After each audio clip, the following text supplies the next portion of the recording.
Hello my motor enthusiasts. Today's chat is all about a thrilling victory that set the Formula One world abuzz. You're tuned into F1 Motor Fever podcast. Hello Enzo, we're talking about Lando Norris's spectacular win at the Miami Grand Prix. Exactly, William. After 5 years with McLaren, Norris clinched his very first Formula One victory. A truly remarkable day for him. And it came with some strategic brilliance, didn't it? That mid-race safety car played right into their hands. Spot on, William. Norris pitted at just the right moment, returning to the track in pole position and holding it till the checkered flag. It was a masterclass in timing and nerve. His peers had lots to say about it, too. I hear Daniel Ricciardo was quite chuffed for him. Indeed, Daniel expressed immense joy for Lando. Remember, they were teammates, and he mentioned believing it was only a matter of time before Norris would win. Carlos Sainz and Lewis Hamilton also chimed in with praise, recognizing the skill and determination it takes to secure that first win. Absolutely, and Charles Leclerc, watching a fellow young talent succeed, admired his accomplishment. It's a day of celebration and recognition of hard work paying off. Hello, my motor enthusiasts. You already know me, this is Enzo, and you're tuned into F1 Motor Fever podcast. And joining him today, this is William. Brilliant to have you all with us. Make sure to subscribe and turn on notifications so you don't miss any of our high-speed discussions. Full throttle.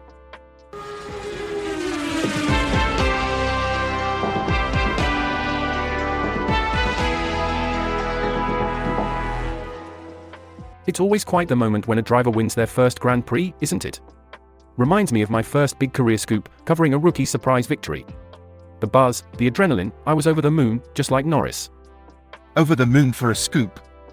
Come on, surely it's not quite the same as winning a Formula One race. Well, each to their own battle, I'd say. For a journalist, landing a big story is like winning a race. We all have our circuits, and that was a victory lap in my book. Fair point, I might have been a bit quick to scoff there. Apologies for that. No worries at all.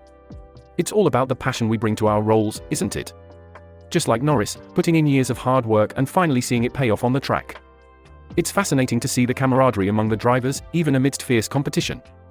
Charles Leclerc, for instance, has been competing close to Lando Norris since their karting days. The emotional weight of seeing a longtime competitor succeed, there's a mutual respect there that goes beyond the rivalry. Absolutely.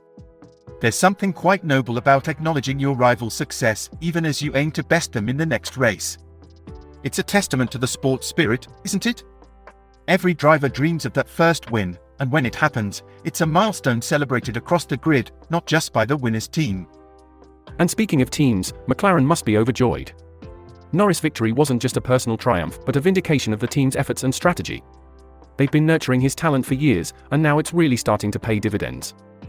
Indeed, and while Leclerc eyes up his next opportunity to outpace Norris, it all feeds back into the thrilling narrative of Formula One. Each race writes a new chapter, doesn't it? Precisely. And while today we celebrate Norris' first win, tomorrow, the grid resets, and the chase begins anew.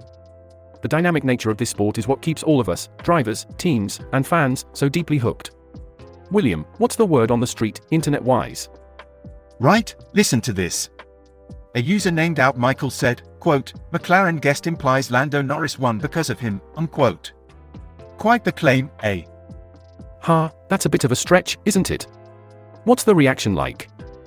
Well, a bloke called Charles Chasm commented, quote, the only reason Trump visited McLaren was to ask for samples of their paint for his next spray tan, unquote.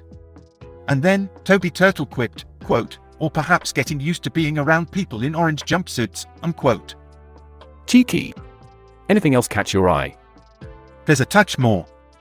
For instance, David Booker mentioned, quote, IndyCar had the right idea when they said that the sport shouldn't be accepting partisan associations, unquote. Seems like there's a fair bit of banter and serious chat mixed together there. Anything on the reaction to the claim itself? Yes, Sir Michael Dude clarified, quote, well, McLaren were really proactive in issuing a statement about how Trump wasn't invited by them, but by the FIA and Liberty Media, and that they were simply asked to show him the pits. Also, that McLaren is not a political organization and that they respect the office of the President of the United States without mentioning Trump by name, unquote. Sounds like McLaren wanted to keep their hands clean of the political fray. Wise moves all around, wouldn't you say? Definitely. It's a tricky balance, engaging with high-profile visitors without getting caught up in their controversies. Thanks for tuning in to F1 Motor Fever podcast today. We've had a cracking discussion about the ins and outs of the recent Formula One events, touching upon victories, team dynamics, and even some spirited commentary from the fans online. Remember, your engagement keeps this show running, so don't forget to subscribe, hit that notification bell, and share our channel. Whether it's on social media or just chatting at your local, let people know about us. And if you have thoughts about today's topics, we'd love to see your comments below. Absolutely, and make sure you keep the dial set to us. We're here spilling the beans and the oil every day with something fresh. And just between us, there's some exciting stuff brewing on the horizon that you won't want to miss. So, keep those notifications on. We're grateful for every one of you who joins us, listens, and contributes to the conversation. It's your passion that fuels us, and we can't wait to bring you more thrilling content in our next episode. It's been a pleasure, as always. So, until next time, keep your spirits high and your critiques ready. Pedal to the metal, keep your gaze on the road, our channel's content is pure gold.